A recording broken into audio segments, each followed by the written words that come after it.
unforgettable day. Luray Caverns. What will you discover? Good morning, America. Crisis at the border. Officials now stop separating families, but the president's rhetoric's still defiant. I don't want judges. I want ICE and Border Patrol agents. Chaos and confusion on the front lines. ABC News with exclusive access. Our cameras capture an alleged smuggler trying to bring families across. What happens next to stop this crisis? New evacuation orders overnight. At least 52 wildfires raging, this massive one burning out of control in Northern California.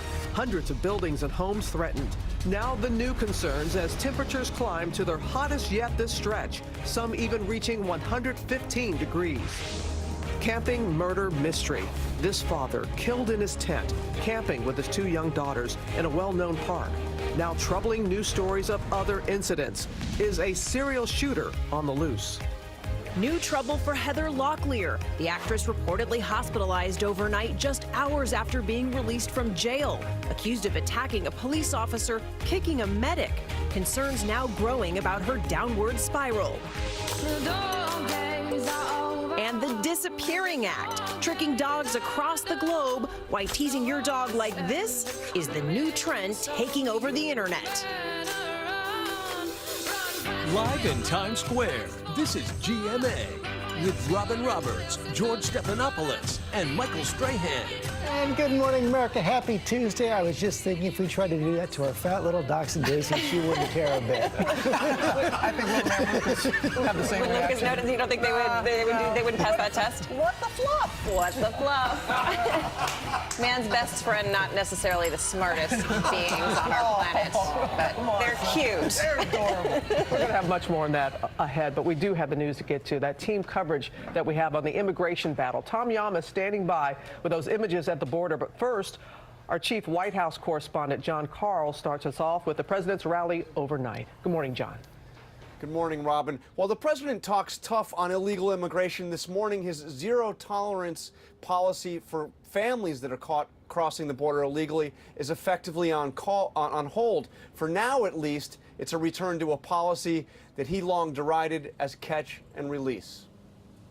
We're defending our borders because if you don't have borders, you don't have a country. Confusion surrounding the president's executive order last week ending family separation has, at least for now, put the president's zero-tolerance policy on hold when it comes to families with children. Customs and Border Protection now says they won't refer any more parents for prosecution until they figure out how to keep families together during the process. At a rally with his supporters overnight in South Carolina, President Trump drew applause with his call for kicking undocumented immigrants out of the country without being allowed to see a judge. I don't want judges. I want ICE and Border Patrol agents. That's what I want. That's all. And we want to tell people, I'm sorry, you're coming into the country illegally. We don't want you in the country. That's it. It's now over. The courts have long held that even non-citizens have some rights of due process. Even some Republicans say the president's call to deny migrants a day in court goes against the law. We're a nation of laws. We will follow the law. It is the rule of law, and the president and everybody else in this country should know that. Does the president believe that undocumented immigrants have no due process rights whatsoever? Just because you don't see a judge doesn't mean you aren't receiving due process. And in an odd twist, the president is now attacking a plan that doesn't seem to exist. They came to me 3 days ago. Sir, would like you to sign this order. What is the order? We need 5,000 judges on the border. I said, judges? What other country has judges? The White House was asked repeatedly what the president was talking about, what plan to add 5,000 judges. They couldn't name anything. In fact, the closest thing seems to be a proposal by Republican Ted Cruz, a proposal that the White House has suggested it supports that would increase the total number of immigration judges from about 350 now to 750. Yeah, George? big difference there. John, stand by for more questions. But right now, we want to go to the border where our chief national correspondent, Tom Yamas, rode along with the Border Patrol on the Rio Grande. And Tom, you were on the scene as they confronted a smuggler bringing in migrant families. George, that's right. It happened right in front of us. One of those families carrying an infant across the Rio Grande. And now those families likely will be processed here just behind me. But like so many other families, they will not be separated. This, is the Commissioner of Customs and Border Protection tells me, his agents have had a huge challenge first separating families and now reversing course. Overnight, in front of cameras, a migrant father stuck in limbo, separated from his 5-year-old daughter, breaking down. He says he's begging God to be reunited with his daughter, who is in Chicago. He's in a shelter in El Paso. Some 2,000 children remain separated from their parents, dozens of them now living in this tent city in West Texas. But these images and others of kids in cages, along with reports of separations, have not reached some families still trying to enter the U.S. illegally. We have Border Patrol just got a smugglers. That's a smuggler? We were right there as an alleged smuggler brought in 2 families and an unaccompanied minor. Border Patrol agent Robert Rodriguez chasing the man into the Rio Grande, but he got away, paddling back to Mexico. How do you know that was a smuggler? Guaranteed he's a smuggler just by the way he was dressed. No shirt, wearing shorts. As soon as he saw me, he was in the trail here. He ran over here, jumped in the raft, and went back south. A quarter mile from the river, the migrant families are stopped, a look of desperation on their faces. One of the mothers tells me the reason why she left with her 12-year-old daughter. La pobreza, la falta de empleo. She says she has to save her daughter from the poverty and the crime. She says they are not bad people, they just need help. And then this mother, traveling with her 1-year-old named Angel. I ask Angel's mother why she would take him on this treacherous trip from Honduras all the way into southern Texas. She tells me gangs threatened to kill her baby. They already killed his father. And now, because of the president's executive order to stop separating families who cross illegally, CBP officials say some families could be let go, ordered to appear at a later court date. The CBP commissioner telling me this is not a long-term solution. We need to end the catch and release challenge. A much better system would be to keep families together through their immigration proceedings. That's what the Obama administration did in 2014. That's what the president has asked Congress to help us do now. So you're saying it was a mistake to separate those families? I'm saying a better system would allow us to keep them together. And 2 weeks ago, right here on GMA, we reported that the government was running out of space to house families and children, and we now know the U.S. military is going to help out. They're going to set up temporary shelters in Fort Bliss in the western part of the state and another base in the central part of the state at Goodfellow Air Base. They're going to hopefully be able to house, George, up to 20,000 migrant children. But as you say, that is a temporary solution. Okay, Tom, thanks very much. Let's bring back John Carl right now. John, we just heard the head of the Border Patrol say this is not a long-term solution. The president meeting with legislators today, but not likely to get clarity there either. No, there's no consensus on this in Congress whatsoever, George. And they have a problem, both the problem of space that Tom mentioned. Until those new military facilities are built, they simply don't have the space for these families.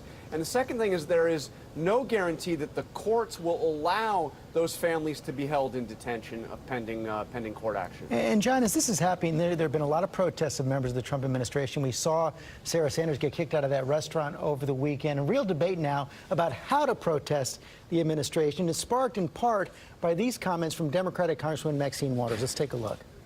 If you see anybody from that cabinet in a restaurant, in a department store, at a gasoline station, you get out and you create a crowd, and you push back on them. The president is pushing back hard on that, but this is dividing Democrats as well. Absolutely, George. This is something that some Democrats think is frankly just crazy. Senator Chuck Schumer, the top Democrat in the Senate, put it bluntly, saying no one should call for the harassment of political opponents. That's not right. That's not American. Okay, John Carl, thanks very much. Cecilia? A lot of those Democrats say this could come back to hurt them in the midterms, George. Okay, thanks. We want to turn now to more fallout for the White House this morning.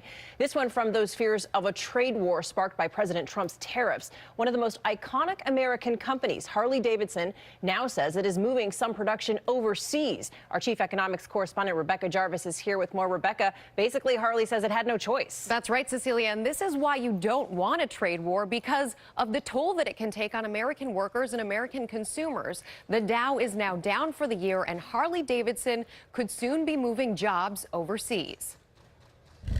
This morning, an American institution announcing it will move production abroad. Harley-Davidson, the American icon, now saying they will move some manufacturing overseas, just 4 days after Europe began slapping a 31% tariff on its motorcycles, driving up the cost of a single bike by more than $2,000. Retaliation for the Trump administration's tariffs on European aluminum and steel. Trade war fears causing nerves on Wall Street, setting the Dow down nearly 500 points before recovering slightly. After the inauguration, President Trump praised Harley-Davidson and hinted that more American jobs were on the way. Thank you, Harley-Davidson, for building things in America. I think you're going to even expand. But following the announcement Monday, President Trump taking to Twitter saying, surprised that Harley-Davidson, of all companies, would be the first to wave the white flag. Motorcycle sales here in the U.S. have been on the decline, so Harley-Davidson has focused on international growth. And while the company hasn't said exactly how many American workers will be affected, the motorcycle maker employs more than 1,000 union U.S. steelworkers here in the United States. But what a shift from that scene of those Harleys on the front lawn of the White House to this. Exactly. The White House is not happy. Okay, thanks, Rebecca. All right, Cecilia, now we're going to turn out west at that wildfire emergency. At least 52 large fires burning right now, forcing more evacuations overnight. One of the worst, the Pawnee fire in Northern California, has destroyed at least 22 homes and buildings, burned 10,500 acres, and is just 5% contained at this hour. ABC's Will Carr is on the scene for us there in Clear Lake Oaks, California. And Will, hundreds of more families and homes are in danger in the danger zone this morning. Good morning. That's right. Good morning, Robin. And parts of this community look more like a wasteland this morning after this fire already raced through, burning so hot you can see it melted the aluminum off the wheels of these cars. And then check out this trailer gutted. And as you walk along, there's a real path of destruction here. I want you to take a look at this food truck, really a stunning visual. And then when you take a wide look, you can see the devastation here. The toll, this home burned to the ground. The only thing still standing, that charred washer and dryer there in the middle of the foundation.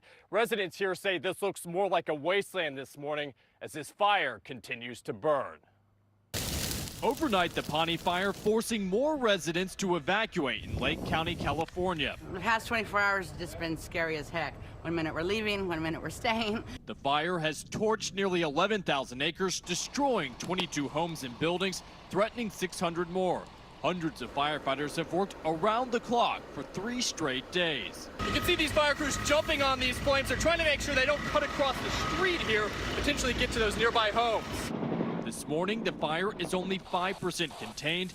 This young fire season proving extremely volatile. It's playing out similar to last year. And last year was one of the most dangerous years ever. It was the most dangerous, most destructive fire season in the history of the state. On Monday night, we watched Wisharin Ward as flames scorched the ridgeline where he left his home just hours earlier. I've just probably lost everything I've ever had in my life.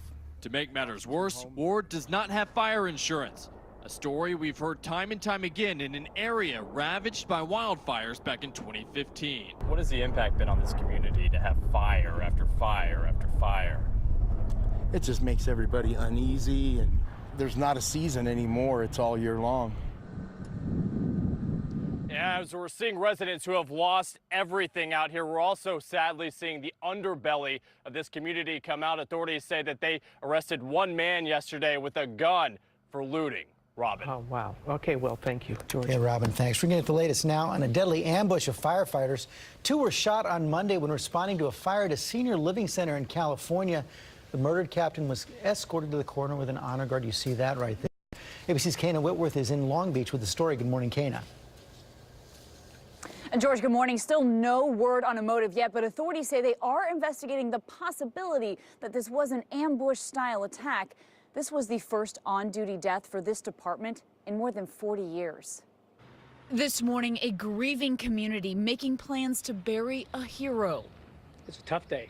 45-year-old fire captain David Rosa shot and killed early Monday morning while responding to an explosion at this senior housing facility. Make sure we have that apartment complex surrounded. Just before 4 a.m. Monday, firefighters arriving at the scene to find the third-floor windows blown out and the fire sprinklers activated. Rick Convey, who lives in the building with his wife, rushing out the flooded stairwell when he says he saw a man he recognized from the building with a gun. As soon as we got in the doorway, the stairwell, I should say, a gunshot went off. And there's a man sitting there with a gun in his hand. Less than 10 minutes later, police say shots were fired. 2 firefighters and a resident hit. Captain Rosa, a 17-year veteran of the department, husband and father of 2, killed. We're crisis managers. When people don't know what to do on their worst day, they pick up the phone and dial 3 digits, 911. And you respond. And within minutes, we're going to be at their front door to take care of whatever it is. Firefighter Ernesto Torres also hit, but is expected to make a full recovery. Overnight, police arresting 77-year-old Thomas Kim, a resident of the building. He's booked for murder and 2 counts of attempted murder and arson. Firefighters I spoke with yesterday say they've recently participated in active shooter training, but in this case, they were responding to a fire alarm. And the loss of Captain Rosa has been devastating for this small department. Cecilia? We can only imagine. Okay, Kana, thank you. We want to turn now to the investigation into that deadly plane crash in Michigan. This morning, federal authorities are on the scene where 2 parents were killed. Their 17-year-old son managed to make it out of that fiery debris alive. ABC's David Curley joins us with new details about this investigation. Good morning, David.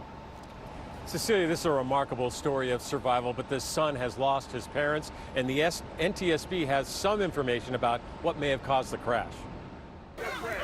New details this morning about the final seconds before this small plane crashes, bursting into flames. Arresting 1 subject. Watch as the survivor, a 17-year-old, rolls out of the aircraft, suffering third-degree burns, hospitalized in critical condition. But he lost his parents, his father Greg Bowes and his wife Julie, seen here in a picture from their bar's Facebook page. On the scene, NTSB investigators say the Cessna reported a landing gear problem. Then suddenly, another issue. The pilot reported having a fuel emergency. There is a potential that he did not take off with full fuel tanks. A family member tells our affiliate, KTRK, the 3 were flying from their home in Crosby, Texas, to Detroit. I can't believe that it would be anything that he would have done. I'll be surprised if it was pilot error. He was a good pilot. Friends and family say Greg Bowes was an avid flyer, but he had not piloted a plane in many years. Records showing he purchased this aircraft in April of this year. I was kind of concerned with him on this airplane because he didn't have any experience in this type of airplane. Now, the plane had just flown by the tower to look at that landing gear issue when the pilot then said he had the fuel issue. This morning, that 17-year-old in the hospital recovering. Guys? All right. Thank you so much. Wow. Let's go to Ginger now with that severe weather threat across the Midwest today, Ginger. Yes, in the last 24 hours, there was a cluster of more than 180 damaging wind reports, many of them in the southeast. This video from Lawrenceville, Georgia, where trees are into homes. Those trees into tents were deadly at a Boy Scout camp where a 14-year-old was killed. And then we've got pictures coming in from Tulsa, Oklahoma, those dumpsters being pushed by the wind-driven rain. And today, an area right in the center of Missouri, an enhanced risk. So you'll have to look out for damaging wind and hail there all the way up to nearly Chicago. Your local weather in 30 seconds. First, though, Tuesday trivia, sponsored by Starbucks K-Cup Pods. New Starbucks Plus coffee is the coffee you love, plus twice the caffeine for twice the go. Twice the keep going. Twice the this. Twice the that. Twice the and twice the job well done. Take on your day with twice the caffeine in new Starbucks Plus coffee. So refreshing. Stepping outside the door this morning, we're starting off with sunshine and temperatures in the 60s. By lunchtime, we'll be in the upper 70s, 80 degrees by 2 o'clock. A little more afternoon cloudiness, 78 degrees by 7 o'clock. By the way, it is the Maryland primary today, so good weather to get out and vote. Tomorrow, 83, more humid, and we could have some scattered showers and thunderstorms, but after that, we will be dry, but temperatures on the rise into the mid-90s as we head into the weekend. Coming up, we have that camping murder mystery. A father killed in his tent while camping with his 2 little girls. Now the new concerns is a serial shooter on the loose. And new trouble for Heather Locklear, arrested after attacking a police officer and a medic, reportedly hospitalized overnight.